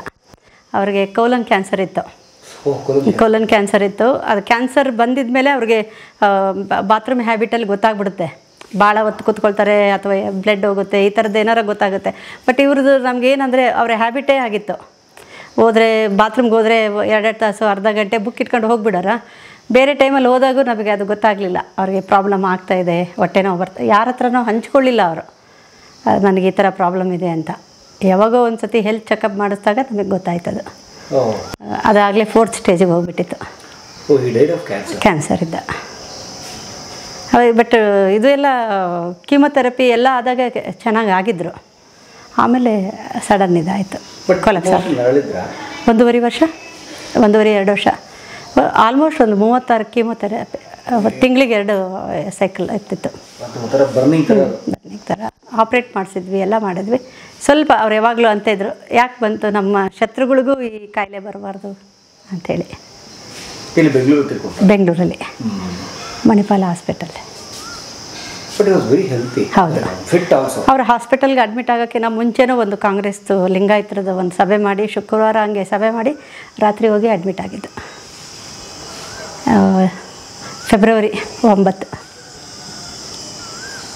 ಇಲ್ಲಿ ನಮಗೆ ಅವತ್ತು ಅಂದರೆ ಫೆಬ್ರವರಿ ಅಂದರೆ ಜನವರಿ 1 ನಾವು 30ನೇ ತಾರೀಕೆಲ್ಲ ಸೆಲೆಬ್ರೇಟ್ ಮಾಡಿ, ನ್ಯೂ ಇಯರ್ ಎಲ್ಲ ಸೆಲೆಬ್ರೇಟ್ ಮಾಡಿ ನಾವೆಲ್ಲ ಊರಿಗೆ ಹೊರಟಿದ್ವಿ. ಇಲ್ಲಿ ನಿಂತ್ಕೊಂಡು ನಮ್ಮನ್ನೆಲ್ಲ ನೋಡಿ ಮತ್ತು ಕೆಳಗೆ ಬಂದು ಕಳಿಸಿ, ನನಗೆ ಈಗಲೂ ನೆನಪದು, ಲಾಸ್ಟ್ ನೆನಪು ಇಲ್ಲಿಂದ ಅವರು ನಮ್ಮನ್ನೆಲ್ಲ ಇದು ಮಾಡಿದರು ಅಂಥೇಳಿ. ಕೆಳಗೆ ತನಕ ಬಂದು ನಮಗೆಲ್ಲ ಕಾರ್ ಹಚ್ಚಿ ಹೋಗಿದ್ದು. ಈ ಮನೆಯಲ್ಲಿ ಲಾಸ್ಟ್ ನಮಗೆ ಜನವರಿ 2ನೇ ತಾರೀಕು 2011. ಅಲ್ಲಿ ಅದಾದಮೇಲೆ ನಾವಲ್ಲಿ ದೇಸಿ ಅಂತೇಳಿ ಒಂದು ತಗೊಂಡಿದ್ದೆ, ಓಪನ್ ಮಾಡಿದ್ವಿ, ಬಟ್ಟೆದು. ನಾನು ನಮ್ಮ ಅಕ್ಕ ಸೇರಿ ದೇಸಿ ಅಂಗಡಿ ಓಪನ್ ಮಾಡಿದ್ವಿ ಬೆಂಗಳೂರಲ್ಲಿ. ಇಲ್ಲ, ಇದು ಇದೆಲ್ಲ ಗಾಂಧಿ ಭವನ್ ಎದುರುಗಡೆ ಶಾರದಾ ಇದು ಇತ್ತು, ಸೇವಾ ಇದು ಸದನ, ಕುಮಾರ ಪಾರ್ಕಲ್ಲಿ. ಅಲ್ಲಿ ಓಪನ್ ಮಾಡಿದಾಗ ಅಪ್ಪಾಜಿಯವರು, MS ಸತ್ತು ಅವರು, ಶಿವರುದ್ರಪ್ಪ ಅವರು ಬಂದು ಉದ್ಘಾಟನೆ ಮಾಡಿದರು. ಹೌದು ಹೌದು ಹೌದು, ಅದು 14ನೇ ತಾರೀಕು. ಸೊ ನಮ್ಮ ಜೊತೆಗೆ ಕಾರ್ಯಕ್ರಮ ಮಾಡಿದ್ದಂದರೆ ಅದು ಲಾಸ್ಟ್ 14ನೇ ತಾರೀಕು ಸಂಕ್ರಾಂತಿ. ರಂಗಭಾರತಿ ಅದೇ 64ರಲ್ಲಿ ಸ್ಥಾಪನೆ ಆಯ್ತಲ್ಲ. ರಂಗಭಾರತಿ ಅದೇ ಕಲಾ ತಂಡದವರೆಲ್ಲ ಸೇರಿಕೊಂಡು ಕಟ್ಟಿರ್ತಕ್ಕಂಥ ಒಂದು ಸಂಸ್ಥೆ. ಸೊ ಹೇಗೆ ಸುಬ್ಬಣ್ಣ, ಕೆ.ವಿ. ಸುಬ್ಬಣ್ಣ ಹೆಗ್ಗೋಡ್ನಲ್ಲಿ ನೀನಾಸಂ ಕಟ್ಟಿದ್ರು, ಹೌದು, ಈ ಹಡಗಲಿ ಭಾಗದಲ್ಲಿ MP ಪ್ರಕಾಶ್ ಅವರು ರಂಗಭಾರತಿ ಕಟ್ಟಿದ್ರು. 4 ನೀವು ಮುಖ್ಯವಾಗಿ ಹೇಳ್ಬೋದು. ಒಂದು ನೀನಾಸಂ, ಇನ್ನೊಂದು ಮೈಸೂರು ರಂಗಾಯಣ, 3ನೇದು ಸಾಣೆಹಳ್ಳಿ ಇದು ಸಂಚಾರಿ, ಇದು ಶಿವಸಂಚಾರ, 4ನೇದು ನಮ್ದು ರಂಗಭಾರತಿ ಅಂತ ಹೇಳ್ಬೋದು. ರಂಗಭೂಮಿಯ ತಂಡಗಳು ಮತ್ತು ರಂಗಭೂಮಿಯ ರೆಪರ್ಟರಿ. ಹೌದು, ಮಾಡಿದ್ದಾರೆ. ಒಂದು 2 ಏಡ್ಗಿ ಬಾಳಪ್ಪ ಅವ್ರ ಮಗ ನಟರಾಜ್ ಬಾಳಪ್ಪ ಅವರು ಒಂದ್ಸತಿ ಇದು ಮಾಡಿದ್ರು. ನಟರಾಜ್ ಅವರು ಒಂದ್ಸತಿ ತಂಡ ಕಟ್ಟಿ ಎಲ್ಲ ಕಡೆ ಕರ್ಕೊಂಡು ಹೋಗಿದ್ರು. ಆಮೇಲೆ ನಾವು ಪ್ರಯತ್ನ ಮಾಡಿದ್ವಿ, ಮೊನ್ನೆ ಇತ್ತೀಚೆಗೆ ತಂಡಗಳನ್ನ ಕರ್ಕೊಂಡು ಹೋಗಿದ್ವಿ. ಈಗ ಕಲೆ ಅಂದರೆ ನಾಟಕಕ್ಕೆ ಪ್ರೋತ್ಸಾಹ ಕೊಡೋರು ಕಡಿಮೆ ಆಗಿದ್ದಾರೆ. ಹಾಗಾಗಿ ನಮಗೆ ಅವ್ರನ್ನ ಸುಧಾರಿಸೋದು ಭಾಳ ಕಷ್ಟ ಆಗುತ್ತೆ. ರಂಗಭೂಮಿ ತಂಡ ಕಟ್ಟಬೇಕು ಅನ್ನೋ ವಿಷಯ ಇತ್ತು. ಎಷ್ಟೋ ನಾಟಕಗಳು ಡೆಲ್ಲಿ ತನಕ ತಗೊಂಡು ಹೋಗಿದ್ದಾರೆ. ನಮ್ಮದು ಜೋಕುಮಾರ್ ಸ್ವಾಮಿನ ಡೆಲ್ಲಿನಲ್ಲಿ ಸ್ಪರ್ಧೆಗೆಲ್ಲ ಕರ್ಕೊಂಡು ಹೋಗಿದ್ರು. ಆಮೇಲೆ ಈಗಲೂ DDನಲ್ಲಿ ನಾಗಮಂಡಲ ಅಂತೇಳಿ ಬರುತ್ತೆ ಒಂದು ನಾಟಕ, ಗಿರೀಶ್ ಕರ್ನಾಟಕದನ್ನ ಇಲ್ಲಿ ಮಾಡಿಸಿದ್ರು. ನಮ್ಮದು ಬೆಲ್ಲದ ಕೊಟ್ರಪ್ಪ ಅಂತ ಇದ್ರು, ಅವರು ಅದರಲ್ಲಿ ಪಾತ್ರ ಮಾಡಿದ್ದಾರೆ. ಈಗ DDನಲ್ಲಿ ನಾಗಮಂಡಲ ಬಂತು ಅಂದರೆ ನಮ್ಮೂರಿಂದ ನಾಗಮಂಡಲ DD ರೆಕಾರ್ಡ್ ಆಗಿದೆ. ಅದು ಒಂದು ಕದಡಿದ ನೀರು ಜಿ ಬಿ ಜೋಶಿ ಅವ್ರದ್ದು. ಆಮೇಲೆ ಇವ್ರದ್ದು ಜಯಂತ್ ಕಾಯ್ಕಿಣಿ ಅವ್ರದ್ದು ಜೊತೆಗಿರೋನು ಚಂದಿರ್, ನಮ್ಮ ಇವರು ಹುಲ್ಗೆಪ್ಪ ಕಟ್ಟಿ ಮನೆಯವರು ಇದು ಮಾಡಿದ್ದು. ಹೌದು. ಆಮೇಲೆ ಇದು ಇದೆಯಲ್ಲ ನಮ್ಮದು ಹೊಲ ಇದೆಯಲ್ಲ, ಅಲ್ಲಿ ಒಂದು ಹಳೆ ಬಾವಿ ಇದೆ. ಹಳೆ ಬಾವಿ ಮೇಲೆ ರಂಗ ಕಟ್ಟಿ ಎಲ್ಲ ಕಂಬಗಳು ಕಟ್ಟೆಗಳನ್ನ ಎಲ್ಲ ಕಟ್ಟಿ ಅಪ್ಪಾಜಿದು ಸೂರ್ಯ ಶಿಕಾರಿ ಅಂತೇಳಿ ಒಂದು ನಾಟಕ. ಹೌದು, ಎಂ ಪಿ ಪ್ರಕಾಶ್ ಅವರು ಸೂರ್ಯ ಶಿಕಾರಿ ಅಂತ ಅದ್ಭುತವಾದ ನಾಟಕ ಬರೆದಿದ್ದಾರೆ. ಆ ನಾಟಕನ ಇಲ್ಲಿ ಪಾತ್ರ ಇದು ಆಡಿಸಿದ್ರು, ಪ್ರದರ್ಶನಗೊಂಡಿತ್ತು ಇಲ್ಲಿ. ಅದೇ ಹುಲ್ಗೆಪ್ಪ ಕಟ್ಟಿ ಮನೆಯವರೇ ಮಾಡಿದ್ರು. ಇಲ್ಲೇನೆ ತೋಟದಲ್ಲೇ ಮಾಡಿದ್ವಿ ನಾವು, ತೋಟದ ಪರಿಸರದಲ್ಲೇ ಬಳಸ್ಕೊಂಡೆ ಆ ಬಾವಿ. ಹೌದು ಹೌದು, ಅದನ್ನು ಮಾಡ್ಕೊಂಡಿದ್ವಿ. ಅದು ಆ್ಯಕ್ಚುಲಿ ಉತ್ಪಾಲ್ ದತ್ ಅಂತೇಳಿ ಹಿಂದಿ ಫಿಲ್ಮ್ ಆ್ಯಕ್ಟ್ರು, ತುಂಬ ಫೇಮಸ್ ಇದ್ದರು ಅವರು. ತಮ್ಮ ಕಾಮಿಡಿ ಫಿಲ್ಮ್ಸ್ಗಳು ಭಾಳ ಮಾಡ್ತಾಯಿದ್ರು, ಅಮಲ್ ಪಾಲೇಕರ್ ಅವ್ರ ಜೊತೆಗೆಲ್ಲ. ಆ ವ್ಯಕ್ತಿ ಒಂದು ಹಂಟಿಂಗ್ ದ ಸನ್ ಅಂತೇಳಿ ನಾಟಕ ಬರೆದಿರ್ತಕ್ಕಂಥದ್ದು. ಆ ಹಂಟಿಂಗ್ ದ ಸನ್ನೇ ಅಪ್ಪಾಜಿ ಟ್ರಾನ್ಸ್ಲೇಟ್ ಮಾಡಿ ಸೂರ್ಯ ಶಿಕಾರಿ ಅಂತ ಮಾಡಿದ್ದು. ಸೂರ್ಯ ಶಿಕಾರಿ ಒಂದು ಅದ್ಭುತವಾದಂತಹ ಕಥೆಯನ್ನು ಉಳಿರ್ತಕ್ಕಂಥದ್ದು. ಅದೇನಂದರೆ ಆ ಕಾಲದಲ್ಲಿ ಸಮುದ್ರಗುಪ್ತನ ಕಾಲಕ್ಕೆ ಆ ಘಟನೆಯನ್ನು ಹೇಳ್ತಾ ಹೋಗ್ತಕ್ಕಂಥದ್ದು. ಅದು ಕಲ್ಲಣ ಅಂತೇಳಿ ಒಬ್ಬ ಸನ್ಯಾಸಿ ಭೂಮಿ ದುಂಡಗಿದೆ ಅಂತ ಹೇಳ್ತಾನೆ. ಅವರು ಒಪ್ಪಲ್ಲ, ಭೂಮಿ ದುಂಡಗಿಲ್ಲ, ಭೂಮಿ ಚಪ್ಪಟೆಯಾಗಿದೆ ಅಂತ. ಆ ಕತೆ ಹಾಗೆ ನಡ್ಕೊಂಡು ಹೋಗುತ್ತೆ. ಇದು ಗುಲಾಮ ಪದ್ಧತಿ ಅದು ಇದನ್ನೆಲ್ಲ ಹೇಗೆ ನಡೀತಾ ಇತ್ತು ಏನು ಅಂತೆಲ್ಲ, ಅವ್ರಿಗೆ ಹೆಂಗೆ ಹಿಂಸೆ ಆಗ್ತಿತ್ತು ಅಂತ ಕತೆ ಹೇಳ್ಕೊತ ಹೋಗುತ್ತೆ. ಅಲ್ಲಿ ಲಾಸ್ಟಿಗೆ ಅವ್ರಿಗೆ ಕಲ್ಲಣನ ನಾಲ್ಗೆನೇ ಕಟ್ ಮಾಡಿಸ್ಬಿಡ್ತಾರೆ, ಭೂಮಿಗೆ ದುಂಡಗಿದೆ ಅಂತ ಹೇಳಿದಕ್ಕೆ.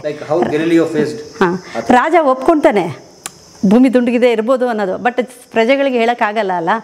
ಮತ್ತು ಇವನಿಂದನೇ ಕಲ್ಲಣದಿಂದನೇ ಹೇಳಿಸ್ಬೇಕು ಅಂತೇಳಿ ಅವ್ನು ನಾಲ್ಗೆ ಕಟ್ ಮಾಡಿ ಕರ್ಕೊಂಬಂದ್ಬಿಟ್ಟು ಪ್ರಜೆಗಳನ್ನೆಲ್ಲ ಸೇರಿಸಿ ಭೂಮಿ ದುಂಡಗಿದೆ ಅಲ್ಲ ಹೇಳು, ಆದರೆ ಅವ್ನಿಗೆ ನೋವಿನಿಂದ ಹ್ಞೂ ಅನ್ನೋಗೆ ನೋಡು ಹ್ಞೂ ಅಂದ ಅಂಥೇಳಿ ಕತೆ ಮುಗಿಸ್ತಾರೆ.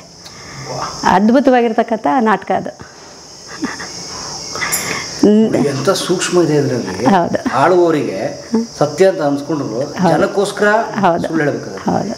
ಅವ್ನು ನಾಲ್ಗೆ ಅವ್ನು ಮಾತಾಡೋಕ್ಕೆ ಬಂದರೆ ನಾಲ್ಗೆ ಇದ್ರೆ ತಾನೇ ಅವನು ಪ್ರಚಾರ ಮಾಡೋದು, ಅದಕ್ಕೆ ನಾಲ್ಗೆನೇ ಕಟ್ ಮಾಡಿಸ್ಬಿಡ್ತಾರೆ. ಅದರಲ್ಲಿ ಒಂದು ಪ್ರೇಮ ಪ್ರಸಂಗನೂ ಬರುತ್ತೆ, ಎಲ್ಲ ತುಂಬ ಚೆನ್ನಾಗಿದೆ ಅದು.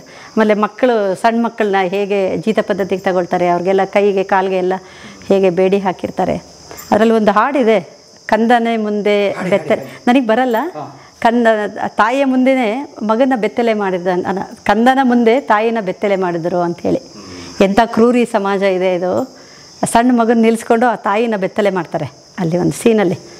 ಆ ಹಾಡು ತುಂಬ ಇದ್ದಾರೆ, ನಮ್ಮವ್ರು ಹಾಡು ಹೇಳೋರಿದ್ದಾರೆ, ಆ ಹಾಡನ್ನು ಹೇಳೋರಿದ್ದಾರೆ, ಕಲಾವಿದರಿದ್ದಾರೆ. ಅಂದರೆ ನೋಡಿ, ರಂಗಭೂಮಿ ಕೂಡ ನನಗನ್ಸೋದು ಈ ರಂಗಭೂಮಿ ಸಿದ್ಧಾಂತ ಮತ್ತು ರಂಗಭೂಮಿಯ ತತ್ವ ಇದೆಯಲ್ಲ, ಎಂ ಪಿ ಪ್ರಕಾಶ್ ಅವರ ಸಮಾಜವಾದದ ನಂಬಿಕೆ ಇರ್ತಲ್ಲ, ಅದಕ್ಕೆ ಪೂರಕ ಅಂತ ಬಹುಶಃ ರಂಗಭೂಮಿ ಜಾಸ್ತಿ ಅಂಥದ್ದೇ ಮಾಡ್ತಾಯಿದ್ರು. ಆಮೇಲೆ ಗಿರೀಶ್ ಕರ್ನಾಟಕದ ಭಾಳ ಮಾಡ್ತಾಯಿದ್ರು, ಹೈವಾದನ ಆಗಿರ್ಬೋದು, ಅಗ್ನಿ ಮತ್ತು ಮಳೆ ಆಗಿರ್ಬೋದು, ಅವನ್ನೆಲ್ಲ ಬೆಂಗಳೂರಲ್ಲಿ ಮಾಡೋಕ್ಕಿಂತ ಮುಂಚೆ ಇಲ್ಲಿರ್ತಕ್ಕಂಥವ್ರನ್ನ ಕರ್ಕೊಂಬಂದು ಅಗ್ನಿ ಮತ್ತು ಮಳೆನ ಮಾಡಿಸಿದ್ದಾರೆ. ನಮಗೆ ಎಷ್ಟು ಪ್ರಬುದ್ಧರನ್ನಾಗಿ ಮಾಡಿದ್ದಾರೆ ಇಲ್ಲಿ ಆಡಿಯನ್ಸ್ನ ಅಂದರೆ ಅದನ್ನೆಲ್ಲ ಅರ್ಥ ಮಾಡ್ಕೊಳ್ಳುವಂಥ ಸ್ಥಿತಿಗೆ ಕರ್ಕೊಂಬಂದಿದ್ದಾರೆ. ಅಗ್ನಿ ಮತ್ತು ಮಳೆ ಅಷ್ಟು ಈಸಿಯಾಗಿ ಅರ್ಥ ಆಗೋ ಅಂಥದ್ದಿಲ್ಲ. ಹೌದು ಹೌದು ಹೌದು. ಆದರೆ ಇವರು ಸಂಗಣ್ಣವ್ರದ್ದು ಹೇಳ್ತಾ ಇದ್ವಲ್ಲ, ಚಿಕ್ಕಟೇರಿ ಸಂಗಣ್ಣ ಅವ್ರದ್ದು ಮುದೇನೂರು ಸಂಗಣ್ಣ ಅಂತಾರೆ. ಮುದೇನೂರು ಇಲ್ಲಿಂದಾನೆ ಹತ್ತಿರ ಇದೆ. ಅವ್ರು ಯಾವ ಕಾರಣಕ್ಕೆ ಚಿಕ್ಕಟೇರಿಗೆ ಹೋದ್ರು ನಮ್ಗೆ ಗೊತ್ತಿಲ್ಲ. ಚಿಕ್ಕಟೇರಿಯಲ್ಲೇ ಅವ್ರ ಮನೆಯಲ್ಲೆಲ್ಲ ಇದ್ರಲ್ಲ, ಇವರು ಹೋಗ್ತಾಯಿದ್ರು. ಚಂದ್ರಶೇಖರ್ ಕಂಬಾರ್ ಅವರು PhD ಮಾಡಬೇಕಾದ್ರೆ ಇಲ್ಲಿ ಬಂದು ಅಪ್ಪಾಜಿನ ಕರ್ಕೊಂಡು ಮುದೇನೂರು ಸಂಗಣ್ಣನ ಹತ್ರ ಹೋಗ್ತಾಯಿದ್ರು. ಆ ತಿರುಗಾಟ, ಅವು ಒಡನಾಟ ಎಲ್ಲ ಅಪ್ಪಾಜಿಗೆ ಬೇರೆ ಬೇರೆ ಬೇರೆ ಬೇರೆ ಹಿನ್ನೆಲೆನ ಕೊಟ್ಟರು. ಅವರು ಓಡಾಡಿದ್ದು ನೋಡಿ ನಾವು ಒಂದು ಸ್ವಲ್ಪ ಅವರಿಂದ ತಗೊಂಡಿದ್ದೀವಿ ಅಷ್ಟೇ. Great, very nice. ನೋಡಿ, ಇಲ್ಲಿ ಗಮನಿಸ್ಬೋದು, ಒಂದು ಭಾಳ ಅಪರೂಪದ ಫೋಟೋ ಇದೆ ಎಂ ಪಿ ಪ್ರಕಾಶ್ ಸಾಹೇಬ್ರದ್ದು. ನೋಡಿ, ಅವರೇ ಸ್ವತಃ ಬಣ್ಣ ಹಚ್ಚಿ ಅಭಿನಯಿಸೋಕೆ ಮುಂಚೆ ತಯಾರಾಗಿರೋ ಫೋಟೋ ನೋಡಿ. So it was an actor also. ಹೌದು, ಅವರು ಏನಂತಾರೆ ನಿರ್ದೇಶಕರು. ಈಗ ಅಂದರೆ ಜೋಕುಮಾರ್ ಸ್ವಾಮಿ ಮತ್ತು ಇದು ಇತ್ತಲ್ಲ ಸಂಗೆಬಾಳ, ಅದರಲ್ಲಿ ಸೂತ್ರಧಾರನ ಅಂದರೆ ಇದೂ ಮಾಡ್ತಿದ್ರು, ಸೂತ್ರಧಾರನ ಪಾಠ ಮಾಡ್ತಾಯಿದ್ರು. ನಾನು ಎಲ್ಲೋದಾಗೂ ಅದು ಹೇಳ್ತಾ ಇರ್ತೀನಿ. ಶರಣು ಹೇಳಿವ್ರಿ ಸ್ವಾಮಿ ನಾವು ನಿಮಗ, ಸದ್ದು ಗದ್ಲ ಮಾಡಬೇಡ್ರಿ ಆಟದೊಳಗ. ಶರಣು ಹೇಳಿವ್ರಿ ಸ್ವಾಮಿ ನಾವು ನಿಮಗ, ಸದ್ದು ಗದ್ಲ ಮಾಡಬೇಡ್ರಿ ಆಟದೊಳಗ. ಈ ಹಾಡು ಅದು ಸೂತ್ರಧಾರದ್ದು, ಅಂದರೆ ಸಂಗೆಬೆಳಗ್ಗೆ ಹೇಳ್ತಾಯಿದ್ರು. ಜೋಕುಮಾರ್ ಸ್ವಾಮಿಗೆ ಮತ್ತೊಂದು ಹಾಡು ಆ ಥರ. ಆಮೇಲೆ ಇಲ್ಲಿ ಜೋಕುಮಾರನ ಅಳಲು ಎಲ್ಲ ಮಾಡ್ತಾರೆ. ಈ ಪರಿಸರದಲ್ಲಿ ಜೋಕುಮಾರನ ಕರ್ಕೊಂಡ್ಬಂದು ಹಾಡು ಹೇಳೋದೆಲ್ಲ ಇದೆ ಪದ್ಧತಿ, ಆ ಕಲ್ಚರ್ ಇದೆ ಇಲ್ಲಿ. ಅದು ಚರಗ ಚೆಲ್ಲೋದಾಗಿರ್ಬೋದು, ಅದು ಏನು ಗಣಪತಿ ಅಂದರೆ ವಿಸರ್ಜನೆ ಆದಮೇಲೆ ಇವರು ಹುಟ್ಟುತ್ತಾರೆ. ಆಮೇಲೆ ಜೋಗಪ್ಪನ ಅಳಲಲ್ಲಿ ಸತ್ತು ಹೋಗ್ತಾನೆ ಅಂತ. ಅಲ್ಲಿಂದ ಅವರು ಚರಗ ತಂದು ಹೊಲಕ್ಕೆಲ್ಲ ಹಾಕ್ತಾರೆ, ಹುಲ್ಸಾಗಿ ಬೆಳೆ ಚೆನ್ನಾಗಿ ಬರುತ್ತೆ ಅಂತ. ಆ ಎಲ್ಲದನ್ನು ಅವರು ಹಳ್ಳಿ ಪರಿಸರದಿಂದ ಬೆಳೆದಿದ್ದರಿಂದ ಅಪ್ಪಾಜಿಯವ್ರಿಗೆ ಜಾನಪದದಲ್ಲೇ ಆಸಕ್ತಿ ಇತ್ತು. ಈ ವಿಜಯನಗರ ಸಾಮ್ರಾಜ್ಯದ ಎಲ್ಲ ನೋಡಿದ್ರು ಇತಿಹಾಸದ ಮೇಲೆ ಆಸಕ್ತಿ ಇತ್ತು, ರಾಜಕೀಯ ಮನೆಯಲ್ಲೇ ಇತ್ತು, ರಾಜಕೀಯದ ಮೇಲೆ ಆಸಕ್ತಿ ಇತ್ತು. ಹೀಗೆ ಎಲ್ಲ ಮಗ್ಗಲಲ್ಲಿ ಅವರು ಒಟ್ಟಾರೆ ಜೀವನ ಪ್ರೀತಿ ಇದ್ದ ಮನುಷ್ಯ. ಹೌದು, ಜೀವನದ ಮೇಲೆ ಪ್ರೀತಿ ಇದ್ದಂಥ ಮನುಷ್ಯ. ಲಾಸ್ಟ್ ತನಕನೂ ಅವರು ಡೆತ್ ಬೆಡ್ಡಲ್ಲಿ ಏನು ICUನಲ್ಲಿ ಇದ್ದರು, ಅವತ್ತು ಕೂಡ ನನಗೆ ಬುಕ್ ಬೇಕು ಕೊಡಿ ಅಂತ ನಮ್ಮ ತಾಯಿನ ಕೇಳಿದ್ದು. ಓದ್ತೀನಿ, ಬುಕ್ ಓದ್ತೀನಿ.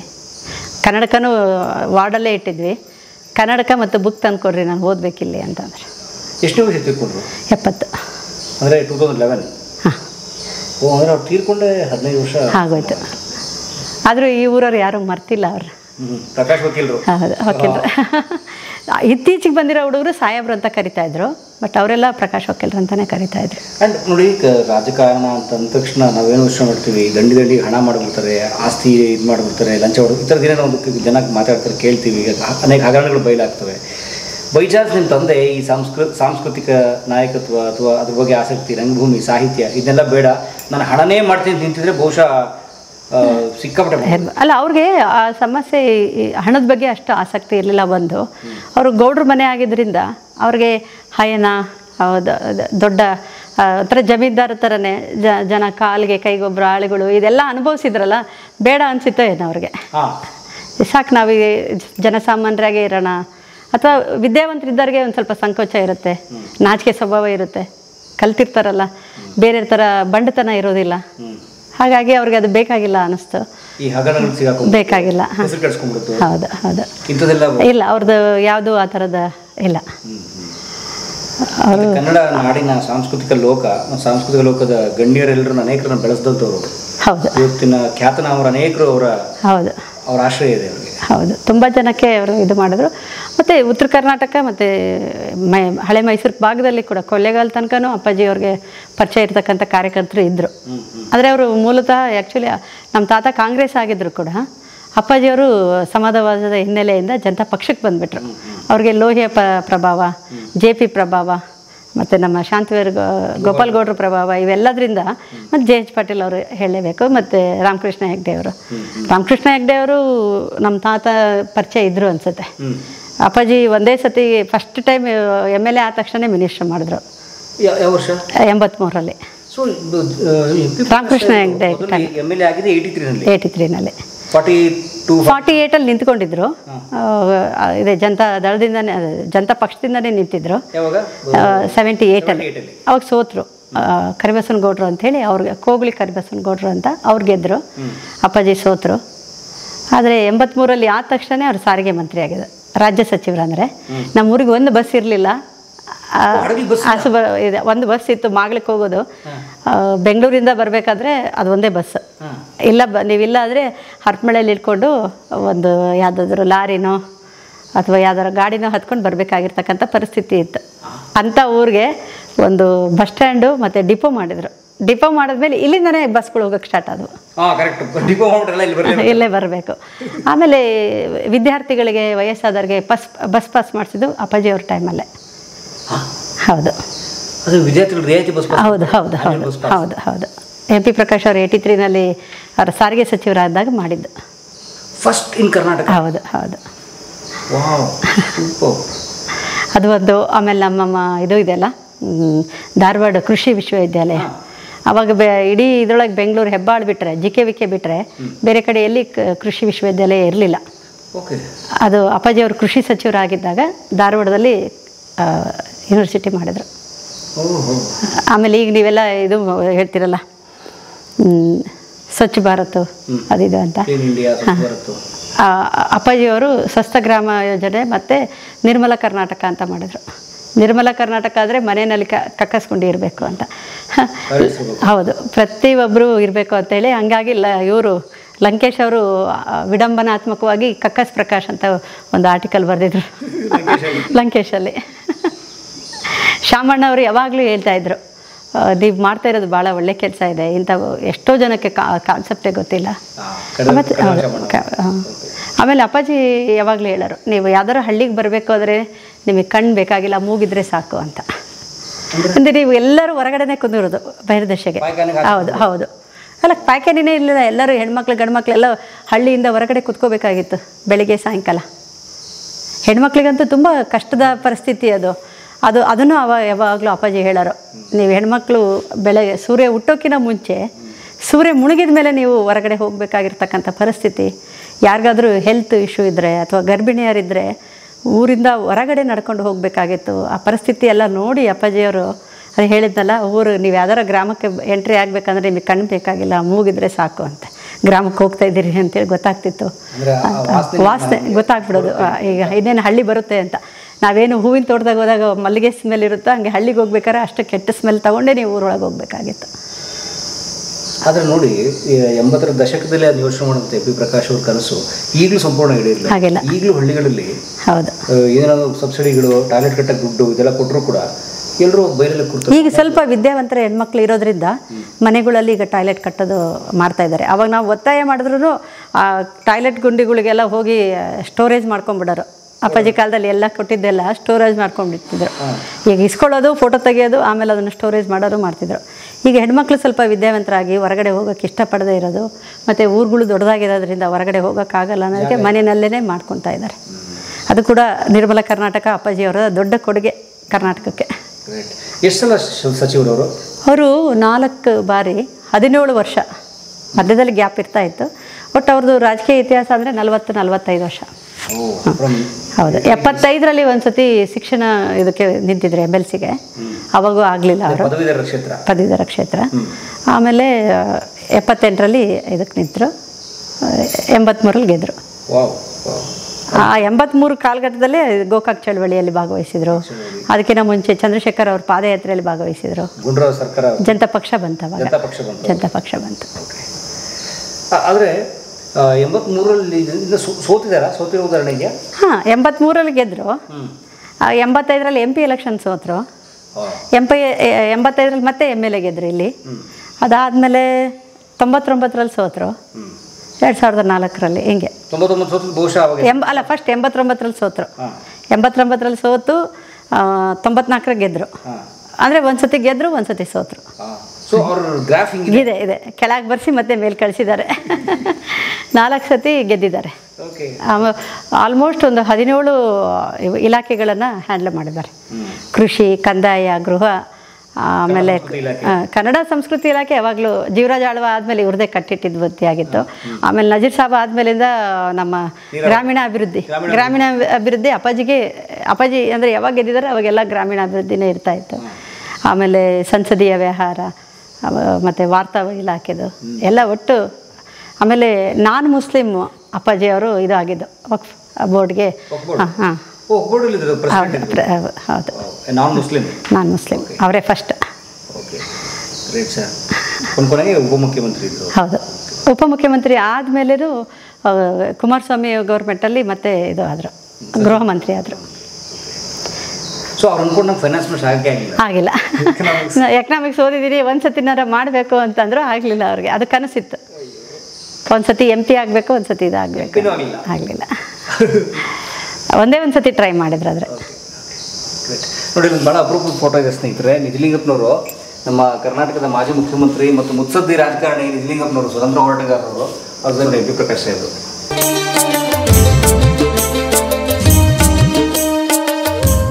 ಕಲಾ ಮಾಧ್ಯಮದ ಎಲ್ಲ ಎಪಿಸೋಡುಗಳು ನಿಮಗೆ ಸಿಗಬೇಕು ಅಂತಂದ್ರೆ ಕಲಾ ಮಾಧ್ಯಮ ಯೂಟ್ಯೂಬ್ ಚಾನೆಲ್ನ ಸಬ್ಸ್ಕ್ರೈಬ್ ಮಾಡಿ, ಬೆಲ್ ಐಕಾನ್ನ ಕ್ಲಿಕ್ ಮಾಡಿ, ತಪ್ಪದೇ ಮಾಡಿ. ಈ ವಿಡಿಯೋ ನೋಡಿದ್ದಕ್ಕೆ ನಿಮಗೆ ತುಂಬ ಧನ್ಯವಾದಗಳು. ಪುಸ್ತಕಗಳನ್ನು ಓದು ಮನಸ್ಸನ್ನು ಅರಳಿಸುತ್ತೆ, ಬುದ್ಧಿಯನ್ನು ಚುರುಕು ಮಾಡುತ್ತೆ, ಕಾಣದ ಹೊಸಲೋಕವನ್ನು ಪರಿಚಯಿಸುತ್ತೆ. ಹಾಗಾಗಿ ಓದುವ ಸಂಸ್ಕೃತಿ ಹೆಚ್ಚಾಗ್ಲಿ. ಧನ್ಯವಾದ.